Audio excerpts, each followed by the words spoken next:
अमुइनी त यति राम्रो फुल्दै गरेको फुल र यति बिना कोपिला लागेको सबै काटेर हटाइदियो के पापी मान्छे रहेछ भनेर सोच्नु हुँदा होला होइन र। आउनुहोस् हेरौँ यो के गरेको र यसो किन गरेको भनेर। खासमा चाहिँ यो डायन्थसको प्लान्टलाई चाहिँ हामीले किनेर ल्याएका हौँ र यसमा चाहिँ फुलहरू फुल्न थालिसकेको थियो र कोपिलाहरू पनि अलरेडी देखा पर्न थालिसकेको थियो। धेरै कोपिलाहरू छ यसमा। अब यसलाई यत्तिकै रोप्यो भने चाहिँ यसको सबै एनर्जीहरू चाहिँ कोपिलाहरू फुट्नुमा फुल फुल्नुमा प्रयोग हुन्छ र सबै कोपिलाहरू पनि फक्रिँदैन र प्लान्ट मर्ने चान्सेस पनि हुन्छ। फुल पनि एकदमै कम्ती फुल्छ र यो प्लान्ट रिभाइभ हुनु पनि सक्छ नहुनु पनि सक्छ। त्यसै कारणले यदि हामीले किनेर ल्याएको प्लान्टहरूमा चाहिँ कोपिलाहरू लाग्दैछ भने फुलहरू फुल्दैछ भने चाहिँ त्यसलाई चाहिँ काटेर हटाइदिनुपर्छ, त्यसपछि मात्रै रोप्नुपर्छ। त्यसै कारणले मैले सबै कोपिलाहरू साथै फुल्दै गरेको फुलहरू सबै हटाइदिइसकेको छु।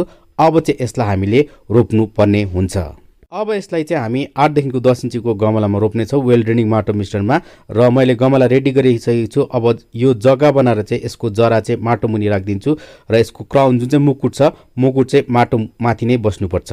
अब यो प्लान्टलाई सेटल हुनु 1-2 दिन टाइम लाग्छ। त्यसपछि चाहिँ यसबाट चाहिँ नयाँ नयाँ हाँगाहरू आउँछ। प्लान्ट धेरै बुसी भएर जान्छ र पहिला जति फुल फुल्ने थियो त्योभन्दा पनि डबल फुल्नेछ।